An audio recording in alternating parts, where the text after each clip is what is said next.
CAPES, a nossa pós-graduação ela é vinculada à Medicina 3, e nessa nossa área, os artigos científicos eles são classificados em estratos, que vão de A1, ou seja, os periódicos com impacto acima de 4, A2 acima de 3, B1 acima de 1,9 e aí por diante. Então, quanto mais artigos a gente publicar em periódicos com maior impacto, maior a chance da nossa nota subir, da nota da pós-graduação subir.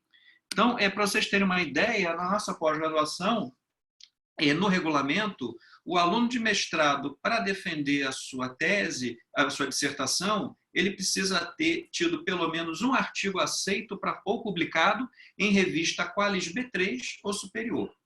E o doutor, ele tem que ter um artigo para defender sua tese aceito para publicação ou publicado em revista Qualis B1 ou superior e um artigo submetido em Qualis B2 ou superior.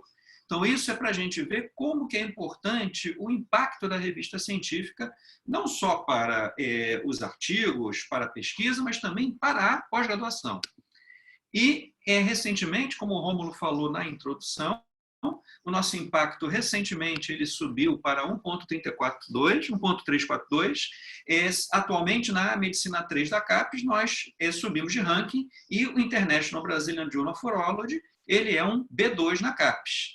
E uma notícia relativamente nova é que essa classificação ela está mudando e ela ia mudar agora em 2020, mas com a pandemia, como vocês sabem, tudo complicou. Provavelmente essa mudança deve ocorrer em 2021 e esses extratos eles vão ser alterados e eles vão mudar. O extrato A ele vai ter 4 índices, A1, A2, A3, A4, o B também, enfim, vai ter uma mudança considerável e nossa revista provavelmente ela vai ser alçada para o extrato B1 ou A4, o que é uma notícia extremamente interessante. E só a título de curiosidade para os senhores, atualmente o nosso índice de rejeição dos artigos que chegam à nossa revista está em 86,1%. Então, o índice de rejeição está bem alto e isso é importante para nós selecionarmos apenas os artigos de excelência.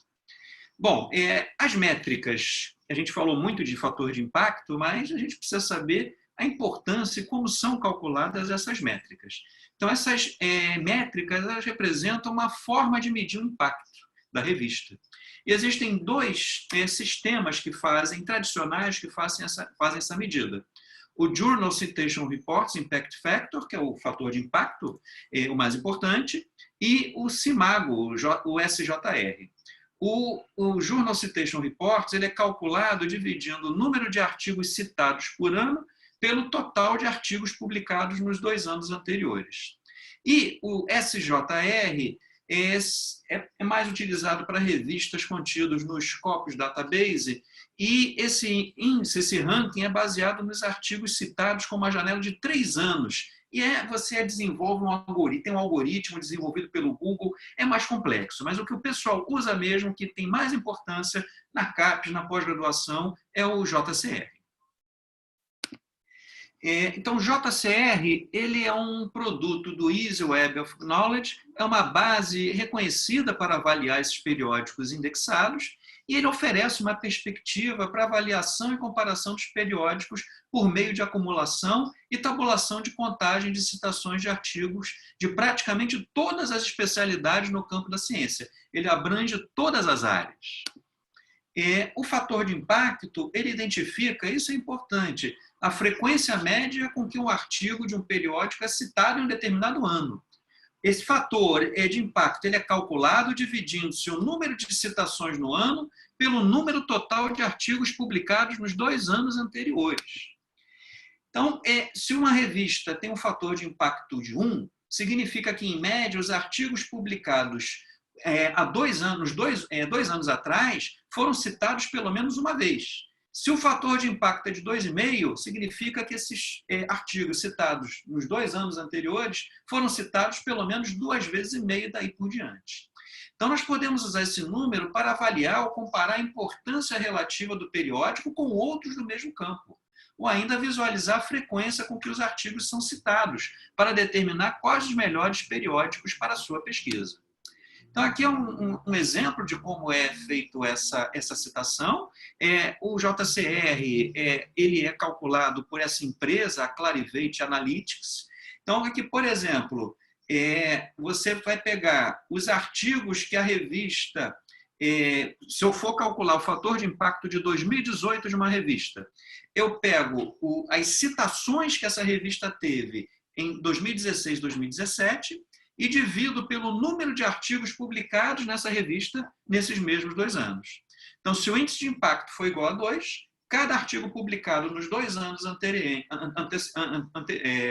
anteriores ao ano que está em julgamento, esses artigos foram citados pelo menos 2 vezes. Então, é assim que se calcula. Então, por exemplo, um outro exemplo, foi calculado aqui o fator de impacto de 2013 de uma revista. Então, essa revista, ela teve em 2012 31 citações. E em 2011 ela teve 60 citações. E teve publicados em 2012 74 artigos e 70 em 2011. Então, o número de publicações ele vai aqui embaixo. E o número de citações vai em cima. Então, quanto mais artigo você publicar, é mais difícil você ter o seu impacto lá em cima. Então, isso é uma coisa que a gente tem tido muito cuidado no Brazilian Journal, é uma coisa que eu já tinha sugerido há muito tempo e não foi atendido, era de baixar o número de artigos. A gente ser mais rigoroso e diminuir o número de artigos que são publicados. Isso agora a gente está fazendo. A gente, em média, está publicando em torno de 14, 15 artigos por número, antes eram 20, 21. Então, isso é uma estratégia que não só melhora a qualidade da revista, como também vai fazer com que o fator de impacto ele suba ainda mais. Então, uma outra maneira de você fazer o cálculo do fator de impacto é o fator de impacto nos últimos 5 anos, que é a média de número de vezes que os artigos dos últimos 5 anos foram citados no JCR. Então, o fator de impacto mais utilizado é dos últimos 2 anos, como a gente mostrou anteriormente. Mas existe esse outro índice que também é utilizado, também interessante, porque às vezes a revista num ano teve um ano ruim e é compensado se você analisa esses 5 anos. Então, essa métrica ela pode ser usada para aferir melhor o impacto dos periódicos nos campos onde a influência da pesquisa publicada evolui no decorrer de um período de tempo mais longo. Então, ela é calculada pelo número de citações no ano atual, pelo número de artigos nos 5 anos anteriores. Então, aqui o cálculo do índice de impacto por 5 anos, mas, repetindo, o que é mais utilizado é o de 2 anos, como a gente falou anteriormente. O importante é a autocitação do periódico. Então, a gente tem que ter muito cuidado com a self-citation, porque quando eles analisam esse índice de citação, a Clarivate ela avalia se a revista se autocitou muito. E isso acaba sendo, se você fizer uma autocitação muito grande, você pode ter problemas. O que eles consideram o adequado de uma autocitação é até 20%, 25% dos seus artigos. Se você tem uma citação maior que isso, você pode sofrer algumas punições. Então, só para se vocês terem uma ideia, teve uma revista alguns anos atrás que tinha um impacto de 0,7, 0,6. Aí o que o editor fez? Ele, no último número do ano, ele fez um editorial onde ele citou todos os artigos que foram publicados na revista o ano todo. Então, ele fez uma autocitação de mais de 130 artigos. O impacto dele, que era de 0,7, 0,8, foi para 2 e pouco.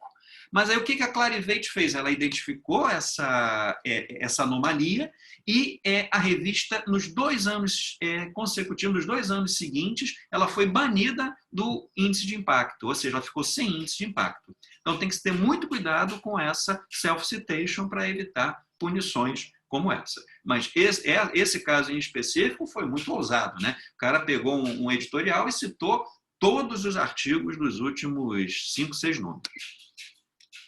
O índice de repercussão, ele avalia a frequência média que o artigo, como periódico, é citado no mesmo ano da publicação. O índice de repercussão é um número médio de vezes que o artigo é citado no ano que ele é publicado. Então, a repercussão em 2020, minha revista teve quantas citações? Isso mostra se ela tem uma boa repercussão ou não. Então, é uma média por artigo que tende a descontar a vantagem de grandes revistas sobre as pequenas. É um outro índice que acaba ajudando as revistas menores. Então, as revistas emitidas frequentemente podem ter uma vantagem, pois um artigo publicado no início do ano tem uma melhor chance de ser citado do que o publicado no final do ano, isso é óbvio.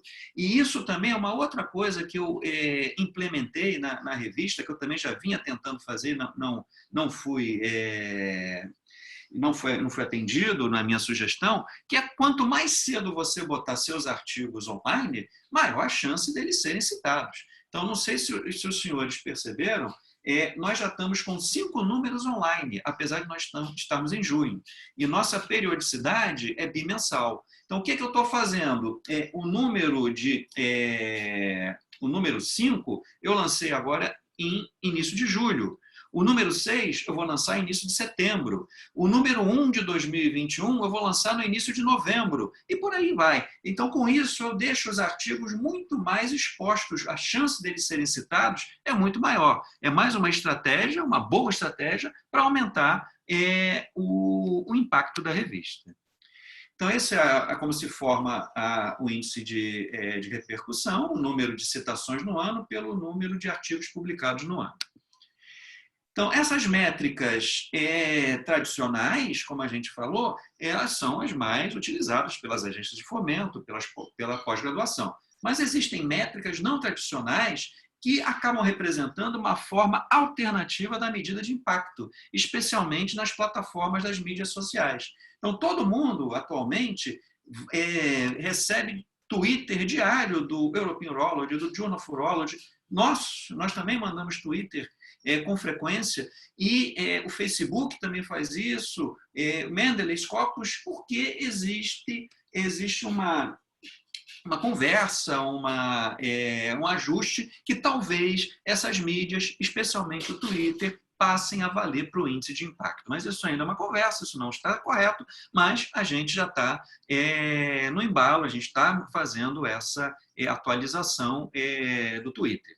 Então, se você tuita um artigo publicado e ele tem 40 twitters, 50 twitters, isso vai contar para a indexação. É o que o pessoal está pensando, não sei se isso vai para frente.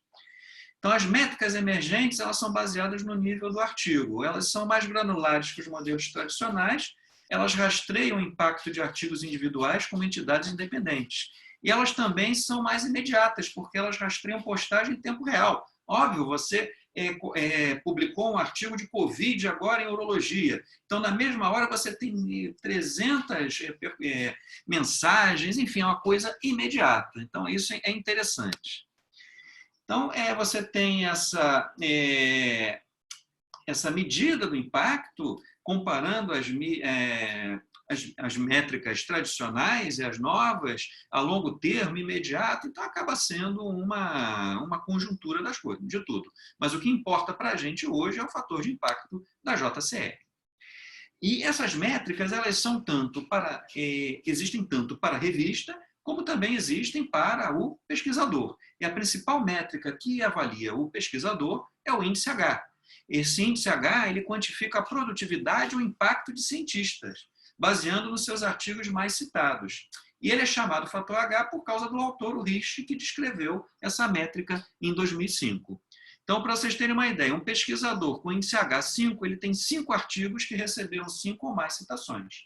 Essa métrica tem suas vantagens e desvantagens, que, por exemplo, se você inventa a cura do Covid e só publica esse artigo, o seu artigo ele vai ter 1 milhão de citações, mas o seu índice H vai ser de 1, porque você não publicou os seus artigos que foram citados. Você só teve um artigo que foi citado, mas é um artigo de grande importância. Então, essa métrica ela é falha nesse sentido. Então, no Web of Science, que agora é gerido pelo Publons, para vocês terem esse fator H avaliado, vocês têm que se cadastrar. Então, vocês têm que, nesse site, se cadastrar, fazer um breve, preencher uma breve ficha, e com isso vai ser gerado um número, e a partir disso o sistema ele gera o teu fator H. Então, esse fator H, o meu está atualizado, aqui em 10/7, meu fator H é 17. Ou seja, eu tive 17 artigos citados pelo menos 17 vezes. E esse índice H, esse número de citações, ele é facilmente visto no site do Publons. Vocês entram lá, se cadastram, e lá vocês conseguem ver toda a sua evolução dos seus artigos, quantas vezes eles foram citados. Aqui, só para vocês terem uma ideia, lá nesse site você tem o número de publicações que você tem indexadas, o número de citações que essas publicações tiveram e quantas vezes cada publicação dessa foi citada. Então, aqui só é um orgulho aqui para a gente que a minha publicação, que está em segundo lugar, é uma publicação da nossa revista no International Brazilian Journal of Urology. Então, isso é importante que todo pesquisador, todo aluno de pós-graduação tenha esse fator H, tenha esse cadastro no site do Web of Science Publons, para poder fazer essa avaliação dessa métrica. Isso é muito importante. Em relação à publicação, que isso o Rômulo frisou bem para mim, pediu bem para mim que a gente falasse da publicação, o primeiro passo para você publicar, depois que você está com o teu artigo pronto, é você escolher a revista e você tem que cumprir as normas que a revista te dá para essa publicação. O que a gente vê muito é que a gente rejeita muito artigo de cara quando ele chega totalmente fora das normas. A referência está errada, em vez de ponto botei vírgula. Enfim, isso conta muito. A apresentação do artigo conta muito.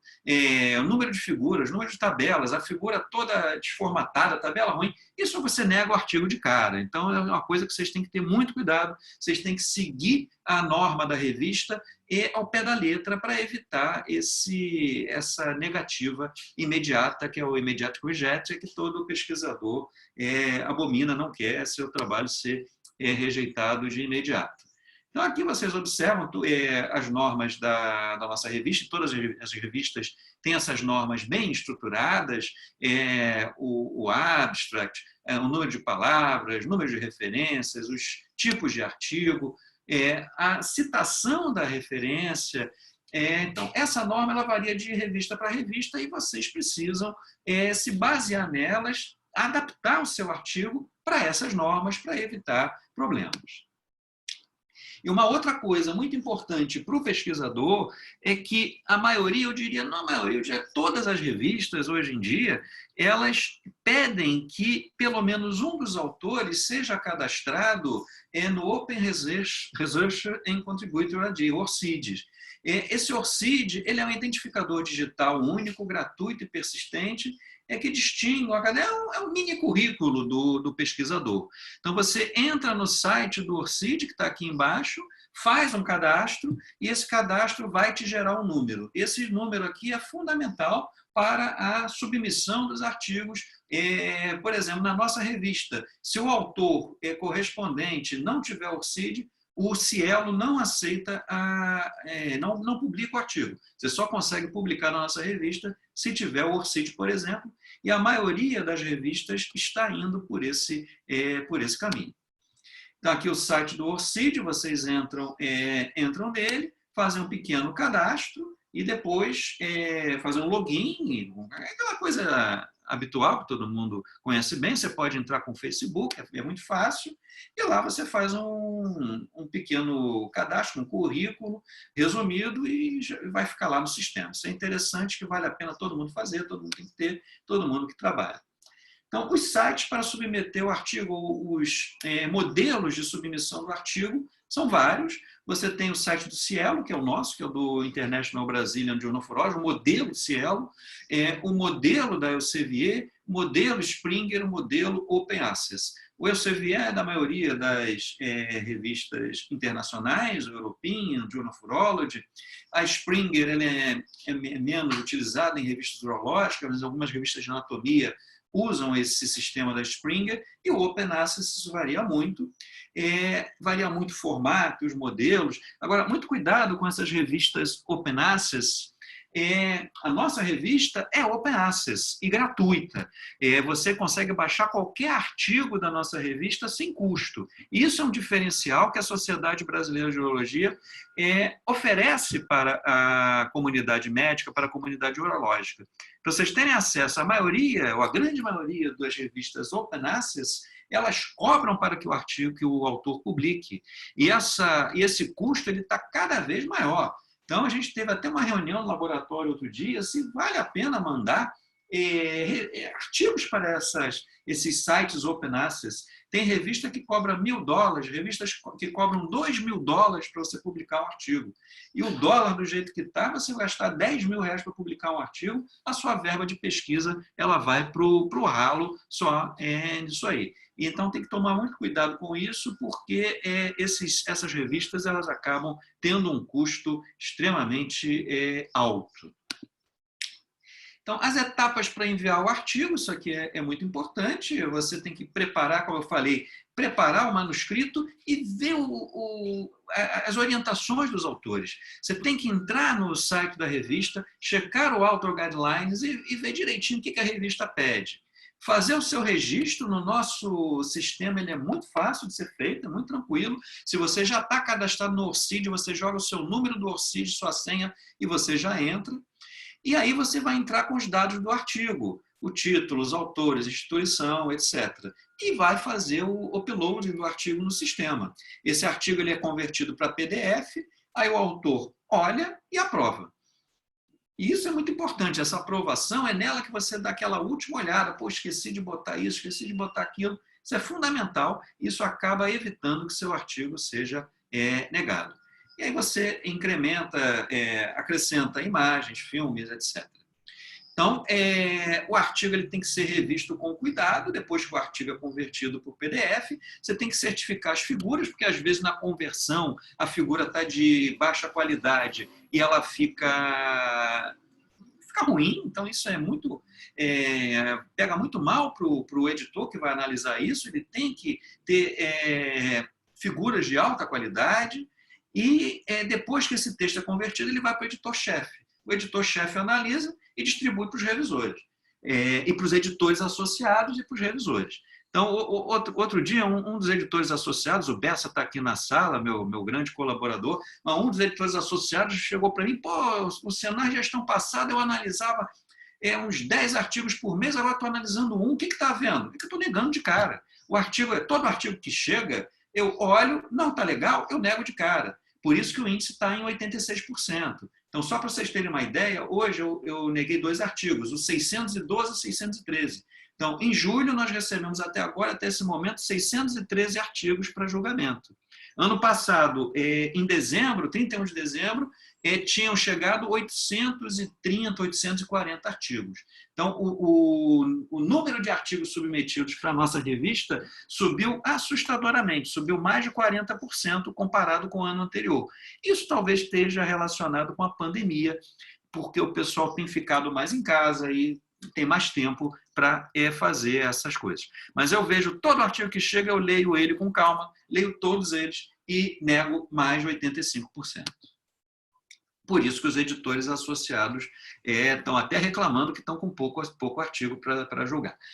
Então, esse é um fluxograma, isso varia de revista para revista, ele depende do autor, do editor e do editor da seção, e do editor técnico, que é muito importante. Na nossa revista, nós temos um editor técnico, que é o Ricardo, que é fundamental para a revista. Ele pega, ele revê os artigos, ele direciona, então é muito importante. Então, a gente precisa desse backup do editor técnico, e nas revistas grandes, você tem uma equipe de 30, 40 pessoas fazendo a revista. Na nossa revista, nós temos 3 pessoas, sendo que só um é exclusivo, os outros fazem outras coisas. Então, a gente ainda precisa melhorar, mas a gente está tentando profissionalizar a revista e a gente está no bom caminho. Então, só para vocês terem uma ideia, que outra coisa que o Rômulo pediu que eu falasse é como é que eu me comporto quando o artigo volta de uma crítica. Então, só para vocês terem uma ideia, esse é um trabalho que foi tema da tese de doutorado numa orientanda minha. Ela estudou o gubernáculo na síndrome de Prunibelli. Então, aqui vocês estão vendo o aspecto característico de um feto com síndrome de Prunibelli. Aqui vocês estão vendo o testículo, epidídimo e o gubernáculo, que é aquela estrutura envolvida na migração testicular. Então, a gente estudou 3 fetos com Prunibelli e 7 controles. Fizemos um estudo histológico, vimos que o processo vaginal no grupo controle era mais evidente que na Prunibelli, e fizemos uma quantificação das fibras elásticas, dos nervos, dos músculos, do tecido muscular, do tecido conjuntivo, através desse programa de imagem que é o ImageJ. Então, nós observamos que não houve diferença significativa no músculo na síndrome de Prunibelli, a fibra elástica diminuiu consideravelmente, estatisticamente com significância no Prunibelli. O Prunibelli tinha mais colágeno 3 que o grupo controle. O Prunibelli tinha mais nervos que o grupo controle, sem diferença estatística. Enfim, o gubernáculo no Prunibelli apresentou alterações importantes no colágeno e no sistema elástico. E essas alterações, a gente especulou, podem ser um dos fatores envolvidos na criptorquia, nessa síndrome. E a gente submeteu esse artigo para o Journal of Urology. Aí, 5 semanas depois, o artigo voltou. Quando o artigo volta, você primeiramente fica feliz, ele não foi negado de cara. Ele foi para revisão para uma revista que é top de linha, na minha opinião, a melhor revista urológica é o Journal of Urology, é melhor que o European Urology, na minha opinião. Então, nesses casos, quando o artigo volta, você precisa fazer uma resposta individualizada. Você tem que conhecer bem o artigo e os problemas que ele tem. Você tem que saber os pontos fracos do artigo, tem que saber bem o seu artigo e tem que saber rebater esses pontos fracos que vão ser explorados. O seu inglês tem que ser perfeito. Se o seu inglês hoje em dia não é perfeito, a chance do seu artigo ser negado de cara é enorme. Então, a gente sempre manda para um revisor profissional para ele rever o inglês. A sua estatística tem que ser bem feita e na resposta, por mais que você tem a vontade de mandar o revisor pastar, você tem que ser polido para evitar problemas. Então, para nossa surpresa, o artigo voltou e ele foi analisado, a gente recebeu críticas de 6 revisores. 6 revisores. Eu já estou nesse meio há algum tempo, há bastante tempo. Agora, 6 revisores foi a primeira vez que eu recebi um julgamento do artigo feito por 6 revisores. E, como vocês vão ver, foi só pancada. Vamos lá. Então, esse aqui ele criticou a estatística utilizada. Então, a gente teve que concordar e discutir a estatística. Então, isso é uma coisa que é importante. Como vocês veem na resposta, eu botei a resposta. A gente tem que botar a resposta individualizada, de preferência de cor diferente, para facilitar o revisor que vai responder. Aí ele fala do pequeno erro no abstract, fez outra sugestão de estatística, perguntou por que os fetos, qual era a causa-morte dos fetos, pediu para descrever o método, enfim, foi fazendo uma série de questões que a gente foi respondendo uma por uma. Respostas, perguntas metodológicas, perguntas teóricas, perguntas conceituais, pediu para incluir mais limitações no estudo, pediu para mudar a figura B, etc. E daí por diante. E o revisor 2, a mesma coisa, pediu para falar da hipótese, ou alterar a hipótese, rever o segundo parágrafo, pediu aqui para... fez uma sugestão sobre os resultados da túnica vaginal, pediu para escrever melhor, e por aí vai. Então, eu botei isso aqui geralmente eu faço num curso de metodologia científica que a gente ministra na universidade, vai falando item por item. Mas é só para vocês terem uma ideia como para você responder essas questões, você precisa saber a fundo o seu artigo. Você precisa saber direitinho os pontos fortes e os pontos fracos do artigo. E responder item por item, polidamente. Então, a gente fez essa resposta e o artigo foi aceito no Journal of Urology em 2015 e a menina conseguiu defender a tese, ainda bem.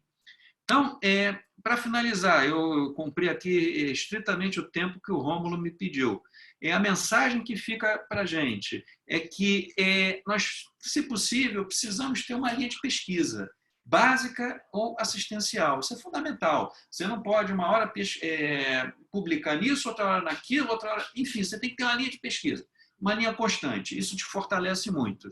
Sempre tem uma hipótese a ser discutida. Pô, eu vou fazer isso por quê? Eu vou estudar o gubernáculo na Prunibelli, por quê? Porque ele pode ter alterações que expliquem a criptorquia nessa síndrome. Sempre procurar submeter seus artigos para revistas indexadas, no PubMed, de preferência com fator de impacto. Não adianta nada você submeter para uma revista que não é indexada, que não está no PubMed, ela não vai ser vista, não vai valer para grande coisa. Respeite as normas da revista. Não adianta, mas a revista permite 20 referências, mas eu quero botar 30. É problema seu, você vai ter que botar 30, vai ter o artigo negado. E isso é o mais importante, é trabalhar o tempo todo. Tempo todo. Isso é muito importante. O tempo todo você tem que trabalhar. Então, mais uma vez, eu gostaria de agradecer o convite da Sociedade Brasileira de Urologia do Ceará e me colocar à disposição para qualquer esclarecimento. E eu vou aproveitar aqui e vou parar de compartilhar. Muito obrigado a todos. Muito obrigado, Luciano. Você cumpriu as expectativas, foi excelente sua apresentação. Para muitos, esse é um mundo desconhecido. Acho que você desmistificou. E como o Eduardo disse, né, mesmo para que os que conhecem, né, eu acho que teve muita dica aí, muita orientação. E eu vou passar agora palavras aos moderadores, ao Eduardo e ao Bruno, e deixar que eles comandem. Primeiramente, queria dar um parabéns aí para o doutor Luciano. Realmente a aula foi muito boa, muito prática, né? E de certa forma, eu acho que foi motivadora também. Muitas pessoas da plateia aí que são residentes, né? Estão começando a pensar no que fazer pós a residência. Pós-graduação aqui no Ceará também tem se desenvolvido. Tem oportunidades para eles crescerem nesse aspecto, né? O pessoal ficou um pouco tímido também, né? Até agora não vi nenhuma pergunta, mas eu aqui tenho vários questionamentos que eu queria perguntar para o senhor, né? Eu queria que o senhor, se pudesse, falar um pouquinho mais de como funciona a estrutura do Brazilian Journal, no sentido de... O senhor mostrou lá, né, que tem o editor, tem o artigo, mas quantos editores associados tem, né? Ou então quantos editores por subtema, né? Entrando um pouquinho nessa questão também, o senhor falou que existia uma taxa de rejeição de 86%, e o senhor está lendo todos, passa todos, né? Deixou bem claro que realmente dá um grande trabalho aí para o senhor olhar um por um. E aí, eu queria que o senhor falasse um pouco mais, assim, o senhor vê de todas as áreas, né? Como é que funciona, se você está na dúvida, você manda para um editor, só o que o senhor já passou. Esse 86 é tudo que o senhor, digamos assim, bloqueia de cara, e depois, quando vai para o editor, mais ou menos quantos por cento são rejeitados, né? E eu tenho outras perguntas, eu vou deixar o senhor falar aí, depois eu vou encaixando outras, né? O programa é assim, o artigo ele chega para o editor-chefe.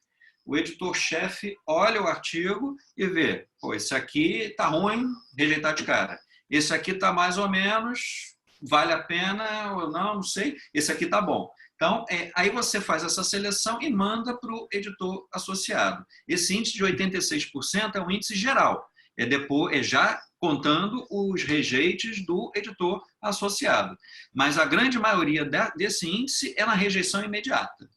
Rejeição imediata, eu já faço um filtro muito grande. E hoje nós temos editores de urologia pediátrica, da Radiology Page e de vídeo. Então, essas três sessões individualizadas. Nós temos mais 8 editores, inclusive um está aqui, que é o Dr. José Bessa, que são de outras subáreas. José Bessa da Urologia Geral, tem 2 editores de Uro-Onco, tem um editor de Urologia Feminina, tem editor de Andrologia e por aí vai. Então, nós somos um grupo de 10 ou 11 e a gente criou nessa nossa gestão uma nova seção que é o Update Urology, que é a seção similar ao Urological Survey das outras revistas.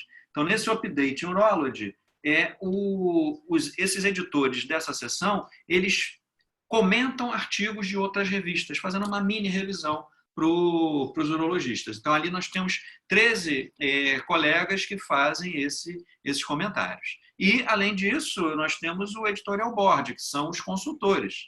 E ali nós temos mais de 40, 45, mais de 50 urologistas que fazem essa revisão para o board da revista. Então, é bastante gente trabalhando, mas é um trabalho que acaba não tendo nenhum reconhecimento. Então, isso acho que todo mundo sabe, mas como tem residente e tal, você não é remunerado para isso, você fica exposto, você recebe crítica de tudo que é lado, pô, você negou meu artigo e tal. Mas hoje em dia eu estou numa posição muito cômoda, porque se liga alguém que se acha graduado assim, muito, muito bom, oh, você negou meu artigo, neguei. Mas por quê? Porque é ruim. Então, hoje eu falo, eu não estou nem aí. Falo, nego. E a grande coisa que eu faço é o cara manda e-mail mal criado, reclamando, pô, você negou meu artigo, eu respondo, o artigo foi negado, atenciosamente. É o que eu falo, pô, entendeu? Então, isso é uma coisa que eu fico muito tranquilo com isso. Mas dá muito trabalho, mas a gente tem esse fluxo. O editor-chefe ele recebe e distribui depois que ele vê os artigos piores e nega. Eu queria perguntar para o senhor também, né, já que é uma revista de urologia geral, como fazer um balanço entre as áreas, né? Já que o senhor está restringindo os artigos. Né? Então, vamos dizer que tem 10 artigos de oncologia, aí você, nossa, essa edição aqui, putz, vai ficar só de oncologia, né?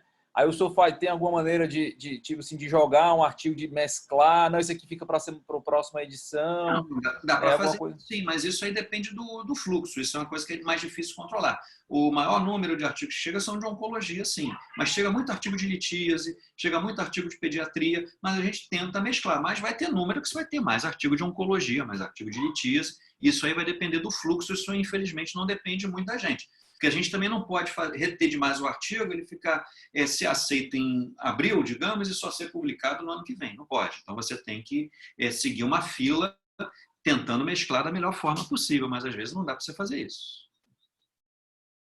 Outra coisa é o seguinte, às vezes, né, como o senhor falou, alguém submete o artigo, aí ele vem rejeitado de cara. Aí a pessoa não vai dizer que o artigo é ruim, vai falar, olha, estamos recebendo muitos artigos agora nesse momento... Então, infelizmente, você às vezes recebe aquele artigo... A gente tem essa resposta padrão, mas eu faço questão de todo artigo, eu mando uma resposta específica. Faltou isso, faltou aquilo, a figura está ruim, eu mando. Além da resposta padrão, eu mando isso também. Mas eu queria saber, assim, se quando você é negado de cara, isso é uma resposta fatal? Ou, assim, assim, que às vezes tem aquela resposta que você, putz, será que se eu ajeitar isso, eu posso ressubmeter? Com quanto tempo depois... Quando o artigo é negado para a revista, você não pode submeter de novo na mesma revista. Se foi negado, foi negado. Mas você pode melhorar e submeter para outra. Então, essa rejeição de cara, se ela vem com as críticas construtivas, como eu tenho feito, isso ajuda muito o pesquisador a submeter para outra revista. Mas aí você negou de cara. Ah, acertei aqui, a figura está ruim, acertei. Submeteu de novo? Não, aceita, não pode. É dupla submissão, não pode. Tá. Bruno, quer fazer alguma pergunta, um comentário? Eu tenho várias perguntas aqui, eu não quero monopolizar aqui a nossa conversa. Sim. Na verdade, assim, inicialmente eu queria agradecer a oportunidade, realmente assim, foi muito proveitosa, né, a apresentação do Dr. Luciano, para a gente que a gente é mais novo, né, e está assim, ainda no início dessa luta aí pela carreira, né, da pesquisa. Chamou de velho, cara? Então, assim, isso aí é um privilégio para a gente, assim, tá podendo assistir a aula do Dr. Luciano, assim, tem muitos residentes aqui participando, a gente tem realmente essa deficiência, né, no aspecto de pesquisa, então com certeza né, o pessoal aproveitou bastante. E eu queria também parabenizar, né, os editores, em nome do Dr. Luciano, né, que a revista Brasília de Urologia vem crescendo, a gente percebe isso, né, eu tenho poucos anos aí de urologia, mas eu já vi essa mudança, né, o aumento do fator de impacto, né, que vem crescendo, e também eu gostaria de reforçar essa questão que o Dr. Luciano falou, né, que a Sociedade Brasileira de Urologia tem dado uma atenção especial à revista, né, conseguindo fazer com que ela se torne de publicação gratuita e acesso gratuito. Isso aí é importantíssimo, né? Isso aí faz a nossa revista ser diferenciada. E eu queria inicialmente fazer uma pergunta aqui da plateia, né, dos participantes. O Dr. Marcos aqui perguntou a respeito dos trabalhos experimentais, Dr. Luciano. Ele pergunta se por serem experimentais, se eles têm uma maior dificuldade para publicação e qual é assim, a política nesse sentido em relação ao Brazilian Journal, né? Em relação ao Brazilian Journal, se o trabalho for bom, ele vai ser analisado. Mas o que a gente tem visto, que eu trabalho numa unidade que lida com pesquisa básica, com trabalho experimental. E os trabalhos experimentais, eles a curto prazo, eles geralmente rendem pouca citação. Então, as revistas elas acabam não aceitando mais isso. Não sei se vocês lembram, antigamente no Journal of Urology tinha uma seção de urologia experimental que foi extinta. Então, para você publicar um artigo experimental, é mais difícil. Mas na nossa revista, se o artigo for bom, ele será publicado, será analisado. Isso, que nós aqui temos uma linha de pesquisa forte, né, na UFC, né, em trabalho experimental. Inclusive, eu tive a oportunidade de tentar publicação no meu trabalho de mestrado, e aí eu passei por esse tipo de situação. Eu vi no Journal of Urology que tinha sido extinto, né, a seção de trabalho experimental. E aí a gente viu que né, tinha revistas específicas, né, para publicar trabalhos experimentais, né? Então, assim, o Dr. Marcos, né, colocou essa pergunta e eu também passei por uma situação semelhante e tinha a mesma dúvida, né? Mas foi bom o esclarecimento do senhor. Mais alguma pergunta, Eduardo? Sim, voltando aqui um pouquinho à questão do inglês e a questão também de softwares de inglês e softwares de plagiarismo. Né? Então, assim, como que é feita assim, essa avaliação do inglês? Assim, quanto mais você escreve, você vai aprendendo a escrever, vai melhorando o seu inglês. Mas já teve ocasiões que a gente acabou optando por fazer uma revisão profissional de inglês, mandar para uma revista, e mesmo assim eles pediram para a gente refazer, pediram para mandar algum comprovante. E algumas vezes você faz, assim, vai fazendo seu inglês ali e ninguém fala nada, né? O senhor falou que o inglês é muito importante, às vezes você rejeita só pelo inglês. Aí eu perguntar se tem algum software que a revista usa ou algum tipo de revisão profissional ou que orientação o senhor daria a respeito do inglês. E a questão do plagiarismo. Se a revista emprega algum software de plagiarismo, se é bom o pesquisador ter isso aí para ele fazer esse teste antes. É importante. A gente tem um software de plagiarismo, sim, isso praticamente todas as revistas têm. E o inglês a gente usa a revisão profissional na revista depois que o artigo é aceito. Mas quando a gente analisa o artigo, a gente já vê se o inglês está ruim ou não. Então, o que eu aconselho a todos, e é o que eu faço, todo artigo meu eu mando para um profissional analisar, ou para um site especializado ou para um revisor especializado. Eu tenho um revisor que é um americano que fala português, que revê os artigos, e depois que eu comecei a trabalhar com ele, eu nunca mais recebi aquela crítica de por English needs review, nunca mais. Então, o cara resolveu o meu problema. Mas tem sites profissionais que fazem isso. Então, na revista, a gente faz a revisão profissional depois que o artigo é aceito, para não passar nenhum erro grosseiro. Mas eu aconselho a todos que façam a revisão com o profissional. Tá. E outra coisa que o senhor comentou também, né? Como às vezes essa vida por trás da vida científica, ela é um pouco ingrata, porque você não tem reconhecimento, é tudo um trabalho de bastidores. Mas eu queria que o senhor falasse aqui um pouquinho também como uma pessoa pode virar uma revisora do artigo, né? Se você às vezes ter publicado na revista, isso aí chama a atenção dos editores, né? Como que a pessoa que cada vez mais há um questionamento, né, de valorizar a revisão, né? Muitas pessoas, às vezes, você vê um colega, ele publicou um artigo, ele é chamado, para que eu vou revisar isso? As pessoas não entendem a importância do papel de um revisor dentro de uma revista dessa, já que todo mundo lá trabalha de graça, os revisores revisam de graça também, né? E queria que o senhor falasse um pouco da importância desse papel aí, que muitas vezes é esquecido, né? O julgamento do artigo ele é feito por revisão por pares, o famoso peer review. Então, para o artigo ser aceito, ele tem que ser analisado por pelo menos 2 revisores. E para a gente achar revisores bons, isso é o calcanhar de Aquiles de qualquer revista. Porque, como você falou, é um trabalho duro, um trabalho difícil e que não é remunerado. O cara perde tempo para analisar o artigo. Então, o nosso sistema da Cielo ele ajuda muito, porque quando você tem um artigo submetido, o sistema já mostra opções de pesquisadores que publicaram naquele tema. E o que a gente vê é que quando o cara publica naquele tema, ele tem prazer de revisar.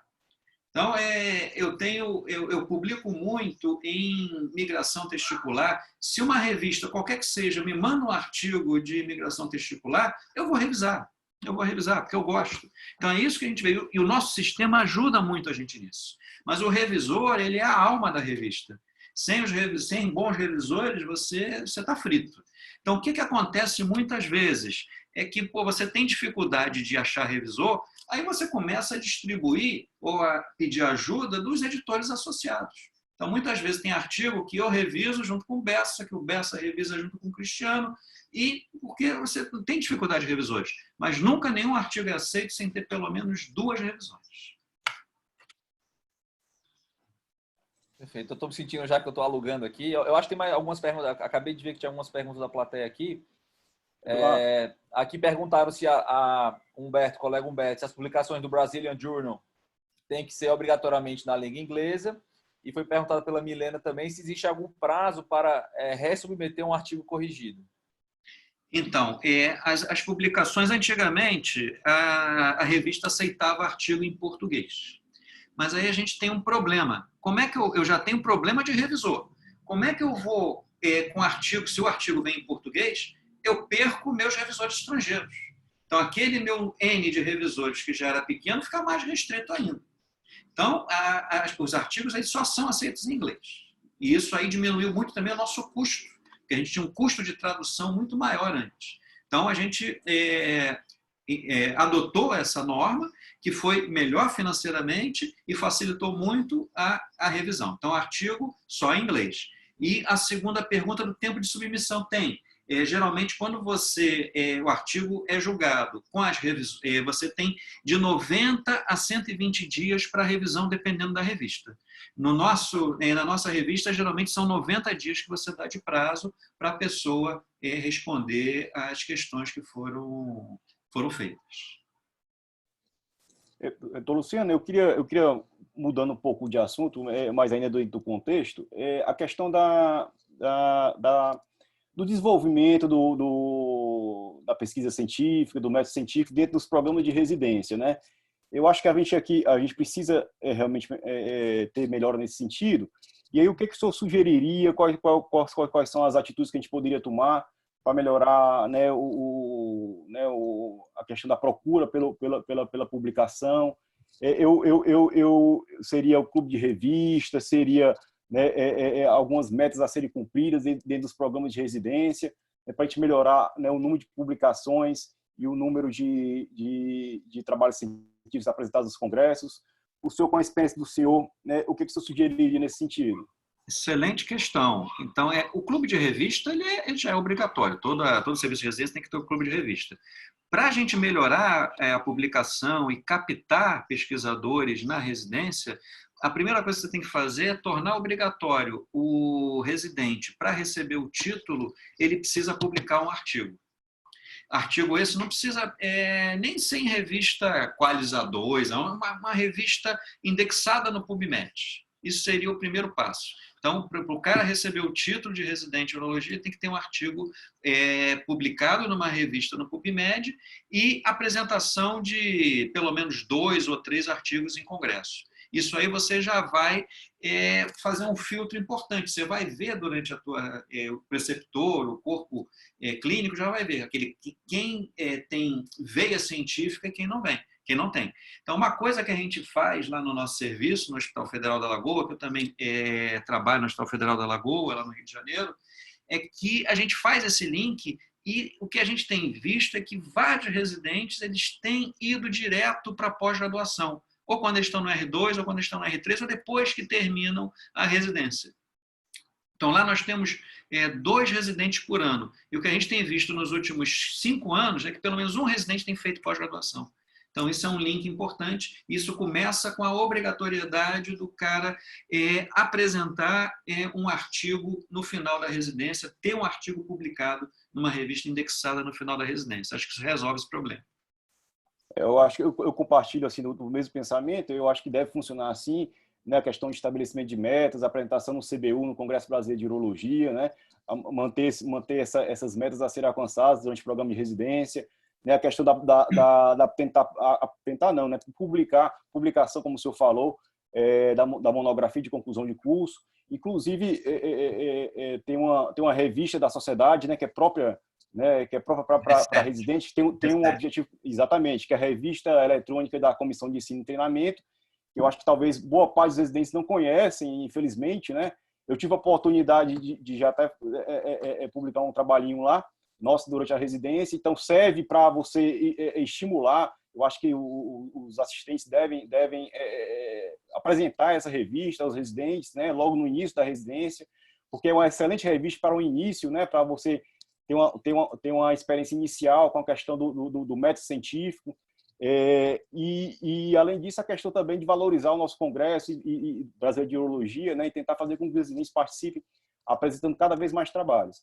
Mas é excelente. Em relação ao congresso que você falou aí, uma coisa que a gente fez na gestão passada, por sorte eu era da diretoria e consegui fazer isso, a gente colocou os trabalhos num suplemento do Brazilian Journal. E o que a gente fez? Pela primeira vez na história, a gente fez um filtro dos trabalhos. Acabou aquele negócio, passagem de duplo J, dor testicular, a gente filtrou esses case reports, esses relatos de casos sem importância. Então, a gente recebeu 1.100 trabalhos e foram para o suplemento 600 e pouco. Então, a gente teve um índice de rejeição de 43%, 44% dos trabalhos. Vocês não fazem ideia da quantidade de xingamento que eu tive. E é aquele negócio, trabalho é ruim, está negado, paciência, um abraço. E foi um sucesso, foi talvez a melhor seleção de trabalhos da história do Congresso Brasileiro, do Congresso Curitiba. Outra coisa importante que o senhor falou, a questão da linha de pesquisa, né? Eu acho que isso daí aí já cabe mais aos assistentes, o desenvolvimento de linhas de pesquisa, né? Eu acho que aqui a gente precisa também, né, os serviços aprimorarem nessa questão do desenvolvimento dessas linhas, né? Porque o residente passa, né? Mas o serviço fica, os assistentes ficam, né? Os professores ficam. A gente precisa fortalecer essas linhas, né? E investir nas linhas de pesquisa, né? A gente tem algumas linhas, né, na Universidade Federal, né? Que estão, né, a gente está incrementando com novas linhas de pesquisa, né? Mas foi muito importante essa ênfase que o senhor deu na questão da linha de pesquisa. Luciano, de novo aqui eu estou encantado aí com as informações, estou muito satisfeito, parabéns de novo. Eu queria fazer uma pergunta que é muito pessoal, assim. Eu coordeno o serviço, né? Sou chefe do serviço de urologia da Santa Casa, aqui de Fortaleza, e a residência aqui a gente vem cada ano tentando melhorar no que é possível, né? Assim, a assistência, a gente conseguiu um grau de excelência, os residentes realmente são muito capazes, são estudiosos, mas a publicação não é o nosso forte, né? A gente quer entrar nisso daí, e o que a gente sente na prática é que está todo mundo trabalhando, né? Para a gente dedicar aquele tempo para fazer aquele trabalho, para orientar, a gente ainda não tem o know-how para fazer acontecer de forma de ter um fluxo contínuo. Então, a minha pergunta, né, assim, para que, no meu caso, eu quero ter um aprendizado global. Além das publicações, pelo telefone você falou que existem cursos, né, para você aprender a ser editor, ser revisor, tudo. Onde é que a gente encontra esses cursos? Qual é a recomendação que você daria nesse sentido? O curso para ser revisor, para ser editor, a gente geralmente oferece nos congressos da sociedade.